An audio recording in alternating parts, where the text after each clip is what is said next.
reword it, we'll just shoot it the second time. Okay. So it's no big deal.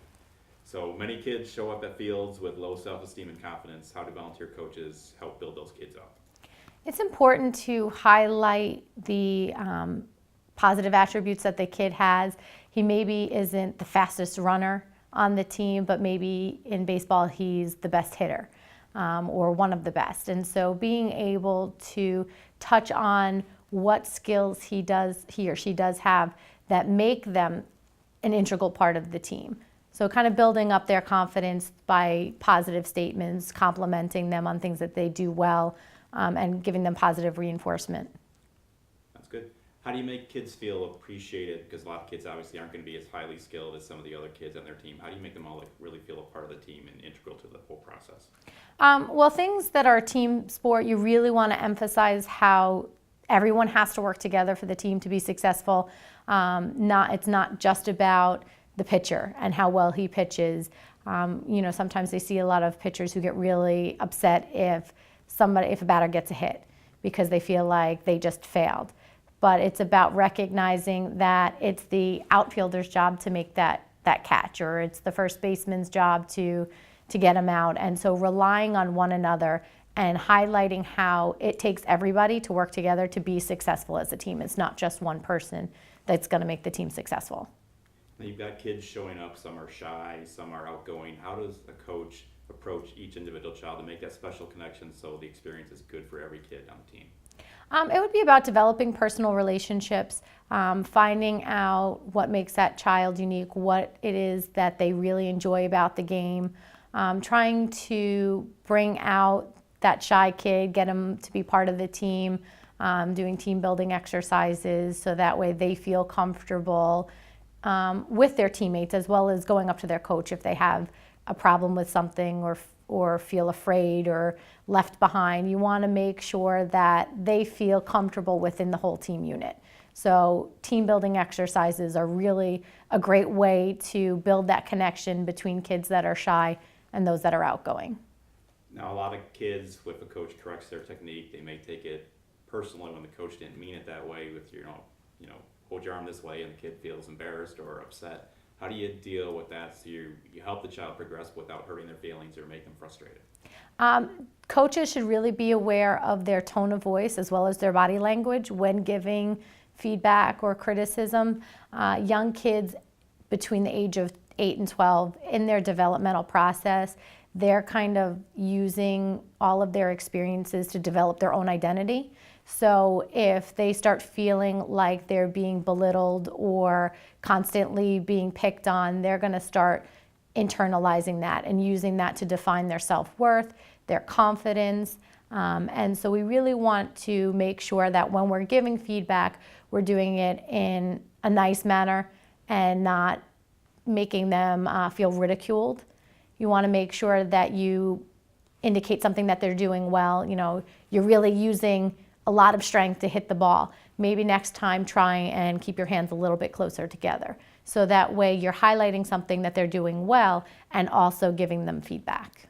I would think that'd be frustrating at times for a coach who, maybe practice after practice, the kid still isn't getting it, to not let that show through when you're working with a child. How does a coach maybe keep that in their mindset to not, even though they're frustrated, to not show that at all? It's hard because, sports, it's emotional. And, not only the kids get emotional, parents get emotional, the coaches do as well. So if you feel like you're having to repeat the same feedback over and over to a child, maybe trying to approach it from a different way. If you keep saying, put your hands together, and they're not getting that, maybe try coming at it from a different angle, whether it's physically putting their hands in different positions so they can feel the difference, or having them watch some of their teammates so that way they can observe different ways to do a different skill. If you're constantly repeating, obviously there's some reason that child isn't able to incorporate that feedback. So you want to try and come at it from a different angle. And that might also help decrease your frustration if you realize that maybe it's something with that child that they're just having a hard time grasping. Good. Now, how do you teach kids to be upbeat and positive when they show up at the field, regardless of what happened last week or last practice? How important is it to have that mindset, and how do you teach that to kids? Well, sports should be fun, especially at the youth level when they're young. Kids should be enjoying it. So many times you get kids who start underperforming and there's a lot of pressure and they report that they're not having fun anymore. And that's a huge problem. So you want to keep the excitement up by modeling it. Coaches can be exciting. You know, it's hard after a tough loss, but being able to show them that this is a new game, that last game is over, it's behind us. You know, I'm excited for you guys to each go out there and play your best and try your hardest. And if you're upbeat about it, that's going to help the kids see that they should be excited as well. Now, a lot of times some kids are so afraid to make a mistake that they can't perform. It limits how they're able to perform during the game when they're great during practice during the week. How does a coach help kids get over that hurdle to be able to play well during game day? And that's not just something that kids have. We see professionals all the time that have that fear of making a mistake. And if you're so focused on making a mistake, I can guarantee that you're going to make two more just like it because your focus isn't on the present. So if you're thinking about a past mistake you made, you're thinking in the past and you're not focused on the current play.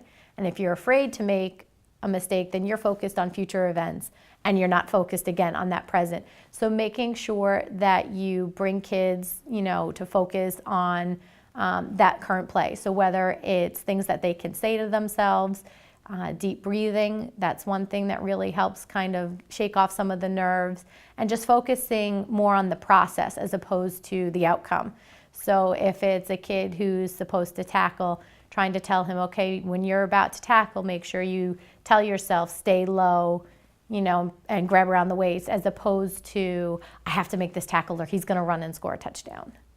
Now, how important is positive reinforcement for coaches to deliver to kids throughout the season? It's huge. Like I said before, kids, especially in that 8 to 12-year-old range, are coming into their own identity and using sports as a way to kind of figure out who they are.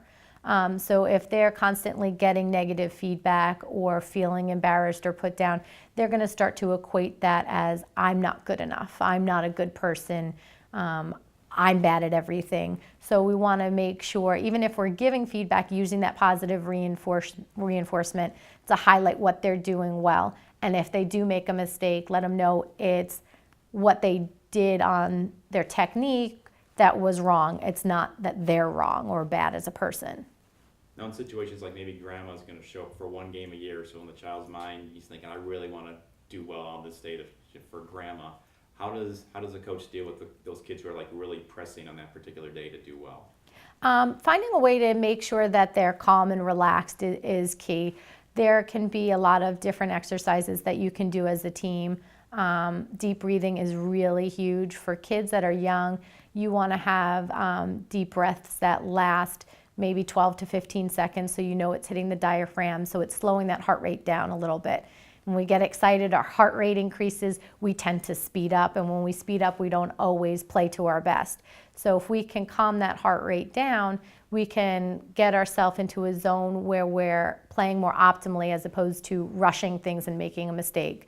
So finding ways to keep them calm, and I know you're excited, let's all take a couple deep breaths, let's focus on our process and try and make sure we're making smart decisions out there and keeping at the right pace.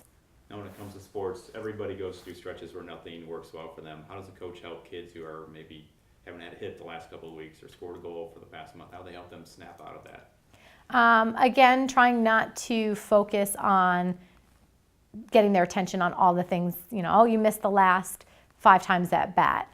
Chances are the kid already knows, he's already counting. So we want to focus on what they can do during their next at bat.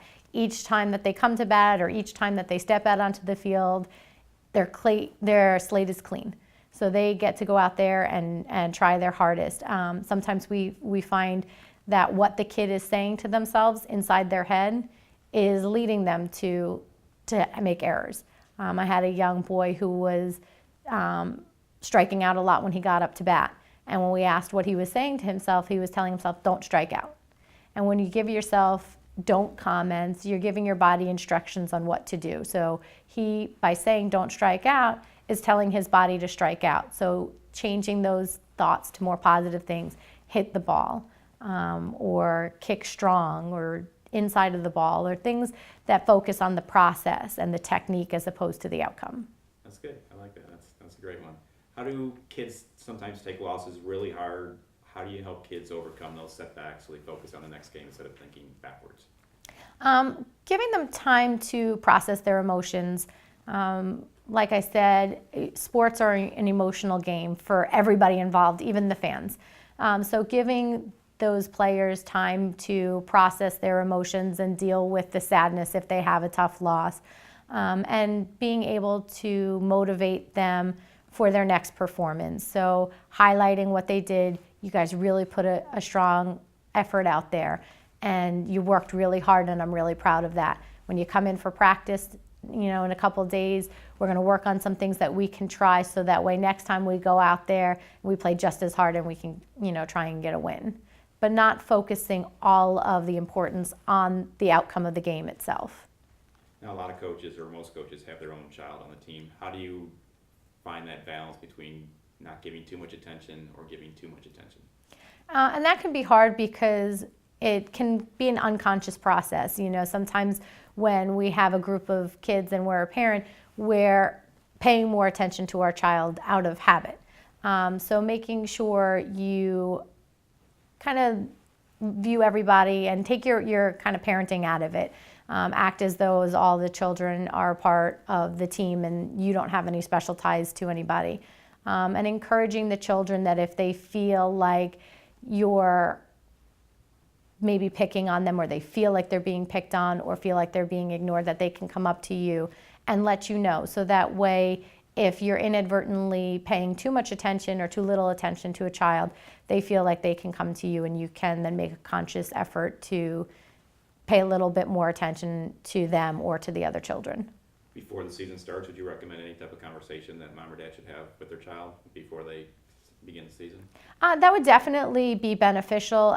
If you have a child who understands the expectations that you have of them as a parent as well as a coach, sometimes the children view it as, oh, I can get away with things because that's my mom or dad, or I'm going to be kind of told more corrections because that's my mom or dad. So if you have clear expectations of what your role is as a coach and a parent, and your child has those clear expectations, it removes any chances of there being any conflict or miscommunication. Obviously, sports are exciting. Coaches get excited during games. How do they find the balance between being excited but not where they cross the line and it becomes like a burden or bothersome to the kids, or crosses that line, I should say? And again, that's hard because you get so invested. You start watching these kids, you've practiced with them. Some of them maybe have never played the sport before and they do something really great, or trying to learn to do well, and you're invested. So making sure that you're modeling good behavior, reminding yourself that these are kids and they're doing it for fun, and trying to just make sure that you're focusing on the positive side. So if you're getting excited and you're happy, that's better than if you're getting angry and slamming your clipboard or screaming at the kids. So just reminding yourself that it's about the kids and it's supposed to be fun, and making sure that you're kind of angling your emotions to more of the positive side than the negative. How can coaches use the pregame talk and make that useful to the kids? Because I know sometimes maybe they can say things that put more pressure on the kids too if they don't word it the right way. So again, that would be focusing on the process, giving them tips and techniques to use. Don't go into a pregame talk saying we have to win this. If we don't win this game, we're going to lose our whole season. And the more pressure you put onto the child, the less they're going to perform. So you want to give them positive motivation and good directions. So why don't we go out there? I want you all to try your best. I want you to have fun. I want you to remember the things that we talked about in practice. So whether it's, running fast around the bases or tackling low, wait for the right moment to release the ball, giving them specific techniques that they want to focus on, and telling them and reminding them to have fun. Because if they go out there and they're having fun and not worried about the outcome, it's going to be a better game and they're going to have the better opportunity to perform at their best, as opposed to underperforming because they're scared to make a mistake. I'm going back to the anger one that you brought up. How does a coach deal with kids who get frustrated and angry during the game and actually would come across as being a poor sport? They're throwing a bat when they strike out or whatever. You want to talk to the child and find out what exactly is frustrating them. You know, we all put pressure on ourselves when we perform, that we have expectations that we want to meet. So if a child feels as though they're not meeting their expectations, we want to give them different techniques that they can try and do to calm themselves down, whether it's deep breathing, whether it's coming to the coach and talking to the coach about their emotions. You know, coach, I'm really upset. I really wanted, to hit the ball and I struck out again. And, giving them someone to talk to. Modeling appropriate behaviors is important for coaches. Many times you see on the sidelines, the coaches are going crazy. The coaches are slamming down the clipboards, they're screaming. If you start seeing that as a child, you're going to start modeling that behavior and think it's okay. So you want to really give the child some options, make sure you're talking to them and finding out why they're getting so angry and trying to find techniques to calm them down or help them through that emotions in a way that's not coming off as them being a poor sport. Now, for like a first-time volunteer coach, having a group of kids in front of you can be kind of scary. Is there any secret to working with kids? There's no secret. Kids they're there to have fun. They want to learn. If you're out there and you're trying your hardest with them and you're having fun and you're able to make personal connections with them and make them feel appreciated, it's not going to be as scary because you look at it as a fun activity that you're all doing together, you're all learning together, and you're kind of creating this little sports family. And so you want to just make sure you connect with each kid in some way and keep it a positive environment. For a first-year coach, what would be your recommendation? How do you make that connection with all the kids? What's the best route to get there? Get to know them. In the beginning, instead of just jumping right into practice and this is what we're going to do today and this is what we're going to learn, spend some time doing team building exercises, whether it's games that promote camaraderie and letting kids get to know one another, or even just having a little one-on-one time with each child. So sitting them down and having them tell you 2 things that make them unique and 1 thing that they really love about the sport that they're participating in. So that way they feel like they've got this little bit of this individual time with you to make a connection that you're trying to learn a little bit about them, not just within the sport, but who they are as a person and what they find unique. That also helps kind of bridge that connection. What advice would you give to a coach when they've got kids who want to quit because they're not happy with how they're performing or whatever reason? How do you don't want to lose that child because they may not return again? What can you do to help? Definitely sitting down and talking to them, finding out the reasons behind why they want to quit. Is it that they just feel like they're underperforming? Do they feel left out of the team? Are they feeling like they're being picked on and they're not having fun? So before you can say how to fix it, you need to understand why the kid is feeling that way. And if it's that he feels like he or she's not performing up to their expected level, maybe spending some extra time with them, working on skills or drills and techniques that try and help give them the opportunity to be successful. Then a lot of parents bring their kids and they, in their mind, think that their child is destined for a college scholarship, but they need to play a certain position on the field. How does a coach deal with all those different parent personalities and what they think their child should be getting out of the sports experience? That's definitely a hard question because you do get a lot of parents who have expectations of their child or their own beliefs about what their child should be doing when they're on the field.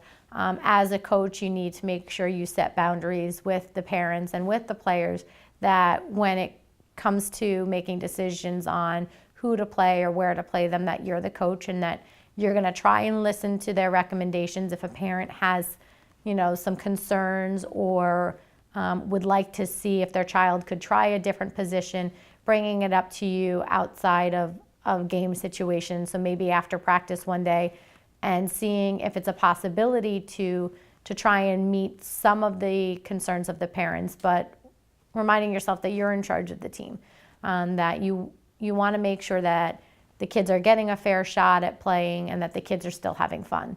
You don't want to put too much pressure on them that the kid stops enjoying it and then ends up quitting because they felt like there was too much pressure on them at a young age. Last question, I think. But what's the best technique that you would recommend for a coach to use? Is it self-relaxation? Is it positive imagery? Is there like one that kind of stands out that would be a good tool that coaches should always kind of use first when they're dealing with kids to help them with that positive mindset? I think it's a combination of everything. You want to make sure that you're doing some relaxation techniques. Deep breathing, like I said, is a huge one. Making sure that the child is really taking deep calming breaths that slow down the heart rate, so that way we're feeling calm and ready to move forward in the game. Also being positive, focusing on the process is a big one.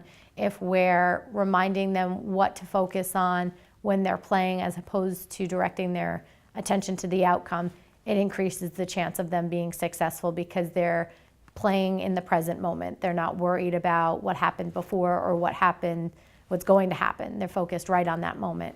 And how important is it to do that during practice? You don't like spring that on the kids on game day to do that, right? You got to like rehearse it. Yeah, if you can teach them these skills to use, even if you spend 10 minutes before practice and kind of as a group have everybody sit down, do kind of a full exercise where you do deep breathing, have everybody develop a statement for them that helps them focus on the process, and kind of have everybody close their eyes and imagine themselves playing well. This gives them the opportunity to practice this, and the more that they practice this, the easier it comes during game situations. If they find that their heart rate is really increasing, they remember that, oh, I remember before practice, we do these deep breathing and it helps calm my heart down. And even if you see that a child is starting to speed up their performance or get really frustrated, by telling them to take a deep breath and them being able to turn to that skill, they're going to see that they have that calming effect come more quickly than if they've never used it before. That's good. That's great information. Is there anything else you can think of that would be a topic to cover? Because that's all good stuff. So I just wanted to, if there's anything that I came can't to your think of mind. I can't think of anything. I'm trying to think different clients that I've worked with. What are some of the issues that they've had? But I think your questions pretty much target all of those things. No, you were awesome. That was perfect.